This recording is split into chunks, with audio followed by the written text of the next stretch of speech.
Les oiseaux de Aristophane, résumé. Deux hommes âgés, Pistéter et Évelpide, errent dans un paysage rocailleux de Grèce. Ils fuient Athènes, capitale qu'ils jugent corrompue, querelleuse et avide. Là-bas, les procès pullulent, les démagogues tonnent sur l'agora, la guerre ronge les esprits. Errant à travers bois et rochers, ils cherchent Thérée la huppe, qui était autrefois homme et aujourd'hui oiseau, pour qu'elle leur révèle un lieu où l'on puisse vivre loin des hommes et de leurs vices, dans la sérénité d'un monde nouveau.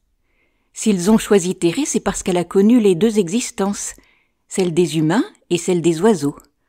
Elle comprend donc la misère des uns et la liberté des autres. Et comme elle parle aussi bien le langage des hommes que celui des oiseaux, elle est seule à pouvoir servir d'intermédiaire entre les deux peuples. Épuisés, ils sont accompagnés de deux oiseaux apprivoisés censés leur servir de guide, une corneille et un choucas. Mais ces volatiles se montrent capricieux. L'un les égare, l'autre les picore ou leur fait dessus. Ils finissent par appeler à grands cris « Hup! Hup! Hup !» Après maints appels, un oiseau paraît enfin. Un étrange être à la tête emplumée, à la démarche de roi d'un autre monde. Les deux hommes s'inclinent, un peu moqueurs mais pleins d'espoir. Évelpide et Pistéter expliquent leur quête. La huppe leur vante alors la douceur de la vie des oiseaux, libres, joyeux, délivrés des lois humaines.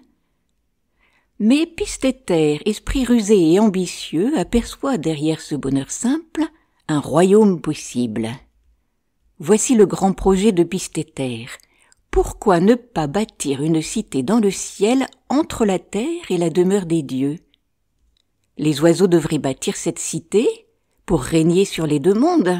Là, les oiseaux seraient les véritables maîtres du monde, dominant les hommes d'en bas et les dieux d'en haut. En élevant des murailles aériennes, ils empêcheraient les fumées des sacrifices d'atteindre l'Olympe. Les dieux privés de nourriture deviendraient impuissants. La huppe est émerveillée. Elle promet d'en parler à tous les oiseaux pour leur exposer cette idée. Elle fait appel aux rossignols et d'un chant magique ils convoquent leurs semblables des quatre vents. Une nuée d'oiseaux accourt, grues, aigles, geais, coucous, chouettes, colombes. Mais leur joie se change vite en méfiance. Ces deux hommes, que veulent-ils? Les oiseaux n'ont-ils pas toujours été chassés, tués, dévorés par les humains? Pistéter et Évelpide sont sur le point d'être mis en pièces lorsque la huppe apaise leur fureur. Ces deux visiteurs viennent en amis. Il faut savoir écouter avant de juger. Alors Pistéter prend la parole. Dans un discours habile et enflammé, il leur révèle que, jadis, avant le règne de Zeus, les oiseaux régnaient sur la création. Avant que le tonnerre ne parle, c'est vous, ô oiseaux, qui dominiez les cieux. Le coq sur la Perse, le coucou sur l'Égypte, l'aigle sur Zeus lui-même. Séduits et flattés, les oiseaux reconnaissent sa sagesse. L'idée d'une nouvelle cité céleste, libre et souveraine, les conquiert. Elle s'appellera Coucouville les nuées. Le coryphée s'écrie « Tu m'as convaincu !» Tous acclament le projet. La huppe emmène les deux hommes déjeuner et leur promet de leur donner des ailes. Pistéter et Évelpide reviennent, affublés d'ailes d'ange. Ils s'en amusent, se moquent l'un de l'autre. Les oiseaux les rejoignent pour acter du nom de la nouvelle cité. Athéna sera sa déesse protectrice, tous approuvent joyeusement. Sous la protection de Pistéter, les oiseaux se mettent au travail.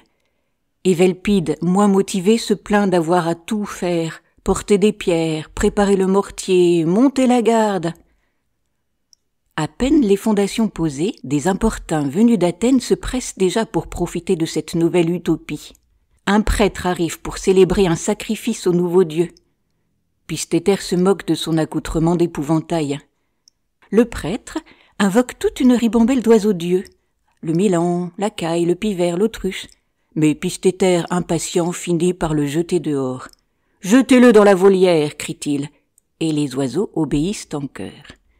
Un poète vient ensuite chanter les louanges de Coucouville et des oiseaux, imitant leurs cris « Cui-cui, coucou, coin, coin, coin !» Mais Pistéter, lassé, l'envoie lui aussi dans la volière. Survient Méton, astronome et géomètre, venu mesurer et tracer la ville. Il parle en termes savants de compas, de cercles et d'angles, décrivant une cité parfaite. Pistéter le soupçonne d'imposture et le chasse à grands cris avec la foule d'oiseaux. « À l'attaque, Taillot !» Méton s'enfuit, effaré. Puis un sycophante, chasseur de procès, survient, il subit le même sort. Ainsi, Coucouville-les-Nuées devient un monde purifié de la corruption des hommes. Pistéter envoie ensuite 2 messagers, l'un vers les dieux, l'autre vers les hommes, pour leur annoncer que la cité aérienne est prête. Pendant ce temps, les dieux de l'Olympe dépérissent, plus aucune fumée de sacrifice ne monte vers eux. Ils envoient Iris, la messagère de Zeus, pour ordonner aux hommes de reprendre leurs offrandes. Mais Pistéter l'arrête aux portes du ciel. « As-tu un laissez-passer des cigognes ?»« Non ? Alors demi-tour. » Iris, humilié, s'enfuit. Vient ensuite Prométhée, celui qui jadis donna le feu aux hommes. Il arrive en secret, caché sous un parasol pour échapper à la colère de Zeus. Il confie à Pistéter que les dieux sont au désespoir. Bientôt, dit-il, une ambassade descendra. Poséidon, Héraclès et Tribal, un dieu barbare et stupide, viendront négocier la paix. Prométhée conseille alors, ne cède pas sans condition, exige que les dieux renoncent à leur souveraineté au profit des oiseaux, et qu'ils te donnent en mariage royauté la compagne même de Zeus. Pistéter, rusé, flatte le second et manipule le troisième. Il promet à Héraclès des montagnes de gâteaux, à Tribal des honneurs insensés. Peu à peu, Poséidon, isolé, doit céder. Les dieux abandonnent leur suprématie. Pistéter obtient tout, la souveraineté du monde, et en épousant royauté, il s'élèvera lui-même au rang divin. Un héros survient tout à fait enthousiaste. Il annonce que, sur terre, les hommes sont fous de Coucouville. Ils s'appellent entre eux ma tourterelle, mon corbeau, ma dinde. Pistéter reçoit une couronne d'or pour sa gloire. Le héros part commander 10 000 paires d'ailes pour tous ses nouveaux adeptes. Et puis un homme violent se présente. Il veut devenir un aigle pour pouvoir tuer son père et lui voler ses biens. Alors Pistéter le chasse aussitôt, horrifié, rappelant que les vrais oiseaux respectent leurs parents. « Deviens soldat, pas oiseau !» crie-t-il. Et les oiseaux le chassent à coups de bec. Le poète qui était enfermé s'est échappé de sa cage et revient chanter un nouvel hymne aux oiseaux. « Ô sublimes oiseaux, au plumage bigarré !» Mais il s'envole maladroitement, provoquant un vacarme de casseroles et de marmites, au grand désespoir des Velpides, qui accourent pour sauver ses ustensiles.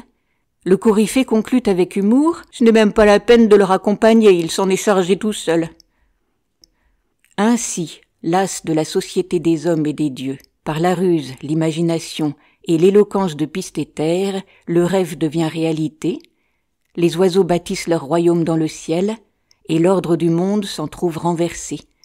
C'est à la fois une utopie lumineuse et une satire mordante, celle d'un monde où la sagesse et la fantaisie des oiseaux triomphent de la corruption des hommes et de l'arrogance des dieux. J'espère que ce résumé vous a plu. Merci de cliquer sur le pouce. Vous pouvez retrouver Histoire et Poésie sur ma chaîne Entendre lire.